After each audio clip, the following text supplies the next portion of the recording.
ఓం శ్రీ సాయినాథాయ నమః. శ్రీ సాయి సచ్చరిత్రము 34వ అధ్యాయము. ఊది మహిమ. డాక్టర్ గారి మేనల్లుడు డాక్టర్ పిల్లె శ్యామ మరదలు ఇరానీ బాలిక హర్దా పెద్ద మనిషి బొంబాయి మహిళ. ఈ అధ్యాయంలో కూడా ఊది మహిమ వర్ణింతుము. ఊది ధరించినంత మాత్రమున ఎట్టి ఫలములు కలిగినో చూతుము. డాక్టర్ గారి మేనల్లుడు. నాసిక్ జిల్లాలోని మలేగాంలో ఒక డాక్టర్ ఉండెను. ఆయన వైద్యంలో పట్టభద్రుడు. వారి మేనల్లుడు నయము కానట్టి రాచుకురుపుతో బాధపడుచుండెను. డాక్టర్ గారితో పాటు ఇతర డాక్టర్లు కూడా నయము చేయ ప్రయత్నించిరి. ఆపరేషన్ చేసిరి కానీ ఏమాత్రమూ మేలు జరగలేదు. కుర్రవాడు మిగుల బాధపడుచుండెను. బంధువులు, స్నేహితులు, తల్లిదండ్రులను దైవ సహాయం కోరమనిది. షిరిడి సాయిబాబాను చూడమనిది. వారి దృష్టి చేతే అనేక కఠిన రోగములు నయమయ్యనని బోధించిరి. తల్లిదండ్రులు షిరిడీకి వచ్చిరి. బాబా పాదములకు సాష్టాంగ నమస్కారం చేసిరి. కుర్రవాణిని బాబా ముందుంచిరి. తమ బిడ్డను కాపాడమని అధిక వినయ గౌరవంతో వేడుకొనిరి. దయార్థ హృదయుడగు బాబా వారిని ఓదార్చి ఇట్లనెను. ఎవరైతే ఈ మసీదుకు వచ్చేదరో వారెన్నడూ ఈ జన్మలో ఏ వ్యాధి చేతనూ బాధపడరు కనుక హాయిగా ఉండుడు. కురుపుపై ఊదిని పోయుడు. 1 వారం రోజులలో నయమగును. దేవుని యందు నమ్మకముంచుడు. ఇది మసీదు కాదు, ఇది ద్వారావతి. ఎవరైతే ఇందు కాలు మోపెదరో వారు ఆరోగ్యమును ఆనందమును పొందెదరు. వారి కష్టములు గట్టెక్కును. వారు కుర్రవాణిని బాబా ముందు కూర్చుండబెట్టిరి. బాబా ఆ కురుపు మీద తన చేతిని త్రిప్పెను. ప్రేమాస్పదమైన చూపులను ప్రసరింపచేసెను. రోగి సంతృష్టి చెందెను. ఊది రాయగా కురుపు నెమ్మదించెను. కొద్ది రోజుల పిమ్మట పూర్తిగా మానిపోయెను. తల్లిదండ్రులు కుర్రవాణితో కూడా బాబాకు కృతజ్ఞతలు తెలిపి షిరిడీ విడిచిరి. బాబా ఊదీ ప్రసాదం వల్లను వారి దయాదృష్టి వల్లను రాచుకురుపు మానిపోయినందులకు వారు మిగుల సంతసించిరి. ఈ సంగతి విని కుర్రవాణి మాయమగు డాక్టర్ ఆశ్చర్యపడి బొంబాయి పోవచ్చు మార్గమున బాబాను చూడగోరెను. కానీ మలేగాంలోను మన్మడ్లోను ఎవరో బాబాకు వ్యతిరేకంగా చెప్పి అతని మనస్సును విరిచిరి. కావున అతడు షిరిడీకి పోవటం మానుకొని తిన్నగా బొంబాయి చేరెను. తనకు మిగిలియున్న సెలవులు అలీబాగ్లో గడపవలననుకొనెను. బొంబాయిలో 3 రాత్రులు వరుసగా నొక్క కంఠధ్వని ఇంకనూ నన్ను నమ్మవా అని వినిపించెను. వెంటనే డాక్టర్ తమ మనస్సును మార్చుకొని షిరిడీకి పోవ నిశ్చయించుకొనెను. అతడు బొంబాయిలోనొక రోగికి అంటు జ్వరమునకు చికిత్స చేయుచుండెను. రోగికి నయము కాకుండెను కనుక షిరిడీ ప్రయాణం వాయిదా పడుననుకొనెను. కానీ తన మనస్సులో బాబాను పరీక్షించదలచి రోగి యొక్క వ్యాధి ఈనాడు కుదిరినచో రేపే షిరిడీకి పోయేదను అనుకొనెను. జరిగిన చిత్రమేమనా సరిగా మనోనిశ్చయం చేసినప్పటి నుంచి జ్వరం తగ్గుటకు ప్రారంభించి త్వరలో సామాన్య ఉష్ణతకు దిగెను. డాక్టర్ తన మనోనిశ్చయం ప్రకారం షిరిడీకి వెళ్ళెను. బాబా దర్శనం చేసి వారి పాదములకు సాష్టాంగ నమస్కారం అనర్చెను. బాబా అతనికి గొప్ప అనుభవం కలుగజేయుటచే అతడు బాబా భక్తుడయ్యను. అక్కడ 4 రోజులుండి బాబా ఊదీతోనూ ఆశీర్వాదంతోనూ ఇంటికి వచ్చెను. ఒక పక్షం రోజులలో అతనిని బీజాపూర్కి హెచ్చు జీతంపై బదిలీ చేసిరి. అతని మేనల్లుని రోగము ఆ డాక్టర్కు బాబా దర్శనంనకు తోడ్పడెను. అప్పటి నుంచి అతనికి బాబా యందు భక్తి కుదిరెను. డాక్టర్ పిల్లె అనునతడు బాబాకు ప్రియ భక్తుడు. అతని యందు బాబాకు మిగుల ప్రేమ. బాబా అతనిని బాబు అన్నాని పిలిచేవారు. బాబా అతనితో ప్రతి విషయం సంప్రదించువారు. అతనిని ఎల్లప్పుడూ చెంత ఉంచుకొనివారు. ఒకప్పుడు ఈ డాక్టర్ గినియా పురుగులచే బాధపడును. అతడు కాకాసాహెబ్ దీక్షితుతో బాధ చాలా హెచ్చుగా ఉన్నది. నేను భరించలేకున్నాను. దీనికంటే చావు మేలని తోచుచున్నది. గత జన్మములో చేసిన పాపములు పోగొట్టుకొనుటకై నేను ఈ బాధను అనుభవించుచున్నాను. కాన బాబా వద్దకు పోయి ఈ బాధ నాపు చేసి దీనిని రాబోయే 10 జన్మలకు పంచిపెట్టవలసిందని వేడుమనెను. దీక్షిత్ బాబా వద్దకు వెళ్ళి ఆ సంగతి చెప్పెను. బాబా మనస్సు కరిగెను. బాబా దీక్షిత్కి ఇట్లనెను. నిర్భయుడుగా నుండమనము. అతడెలా 10 జన్మల వరకు బాధపడవలెను. 10 రోజులలో గత జన్మ పాపమును హరింపచేయగలను. నేను ఇక్కడ ఉండి ఇహపర సౌఖ్యం ఇచ్చుటకు సిద్ధంగా నుండా అతడెలా చావును కోరవలెను. అతనిని ఎవరి వీపుపైనైనా తీసుకుని రండు. అతని బాధను శాశ్వతంగా నిర్మూలించెదను. ఆ స్థితిలో డాక్టర్ను తెచ్చి బాబా కుడివైపున పక్కీరు. బాబా ఎప్పుడు కూర్చుండు చోట కూర్చుండబెట్టిరి. బాబా అతనికి బాలీసులిచ్చి ఇట్లనెను. ఇచ్చట నెమ్మదిగా పరుండి విశ్రాంతి తీసుకోమ్ము. అసలైన విరుగుడేమనగా గత జన్మ పాపములు అనుభవించిన విమోచనం పొందవలెను. మన కష్టసుఖములకు మన కర్మయే కారణము. వచ్చిన దాన్ని నోచుకొనుము. అల్లాయే ఆర్చి తీర్చువాడు, వాణ్ణి ఎల్లప్పుడూ ధ్యానించుము. అతడే నీ క్షేమమును చూచును. వారి పాదములకు శరీరము, మనస్సు, ధనము, వాక్కు సమస్తము అర్పింపుము. అనగా సర్వస్వ శరణాగతి వేడుము. అటుపై వారేమి చేసేదరో చూడుము.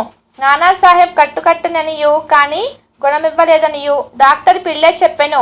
బాబా ఇట్లనెను, నానా తెలివి తక్కువ వాడు, కట్టు విప్పుము, లేనిచో చచ్చెదవు. అప్పుడే ఒక కాకి వచ్చి పొడుచును, అప్పుడు నీ కురుపు నయమగును.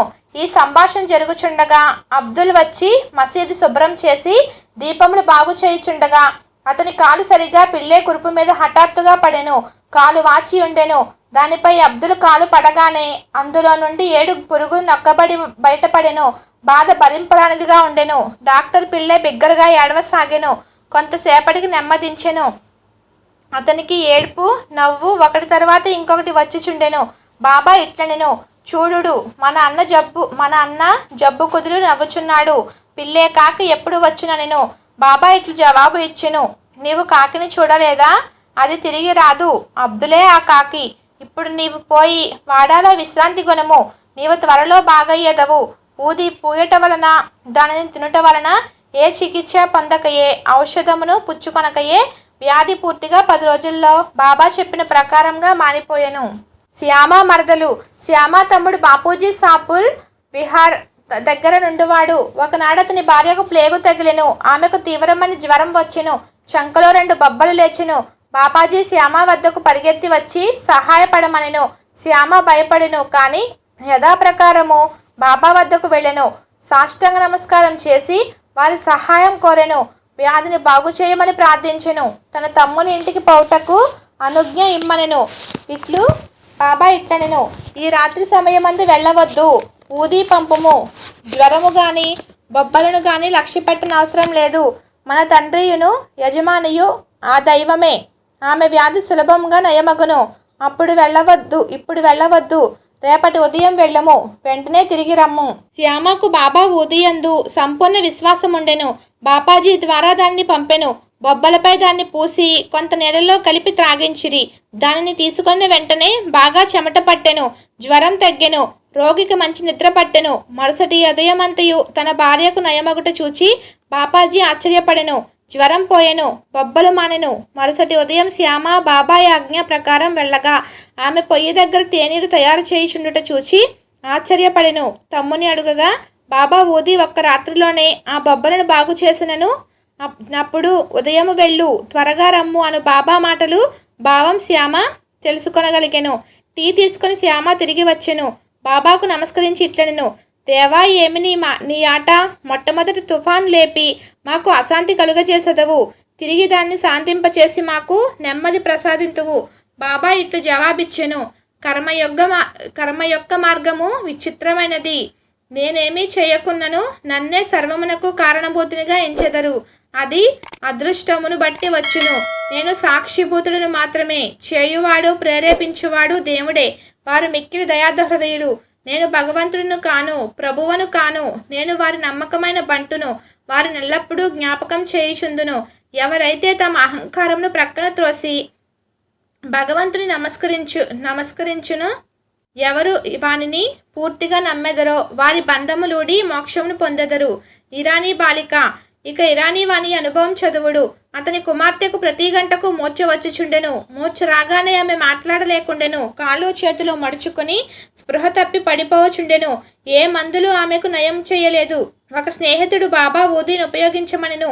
పిలేపార్లాలోనున్న కాకాసాహెబ్ దీక్షిత్ వద్ద ఊదీ తీసుకొని రమ్మనెను. ఇరానీ వాడు ఊదిని తెచ్చి ప్రతిరోజు నీటిలో కలిపి త్రాగించుచుండెను. మొదట ప్రతి గంటకు వచ్చు మూర్ఛ 7 గంటలకు ఒకసారి రాసాగెను. కొద్ది రోజుల పిమ్మట పూర్తిగా నిమ్మలించెను. హర్దా పెద్ద మనిషి. హర్దాపుర నివాసియగు వృద్ధుడొకరు మూత్రకోశంలో రాయితో బాధపడుచుండెను. అట్టి రాళ్ళు ఆపరేషన్ చేసి తీసెదరు కనుక ఆపరేషన్ చేయించుకోమని సలహా ఇచ్చిరి. అతడు ముసలివాడు, మనోబలం లేనివాడు. ఆపరేషన్ కొప్పుకొనకుండెను. అతని బాధ ఇంకొక రీతిగా బాగు కావలసి ఉండెను. ఆ గ్రామపు ఇనుముదారు అచుటకు వచ్చుట తటస్థించెను. అతడు బాబా భక్తుడు. అతని వద్ద బాబా ఊది ఉండెను. స్నేహితులు కొందరు చెప్పగా వృద్ధుని కుమారుడు ఊది తీసుకొని దానిని నీళ్ళల్లో కలిపి తండ్రికిచ్చెను. 5 నిమిషంలో ఊది గుణమిచ్చెను. రాయి కరిగి మూత్రం వెంబడి బయటపడెను. వృద్ధుడు శీఘ్రంగా బాగయ్యెను. బొంబాయి మహిళ. కాయస్థ ప్రభుకులమునకు చెందిన బొంబాయి స్త్రీ ఒకటి ప్రసవించు సమయమున మిగుల బాధపడుచుండెను. ఆమె గర్భవతి అయిన ప్రతిసారి మిగుల భయపడుచుండెను.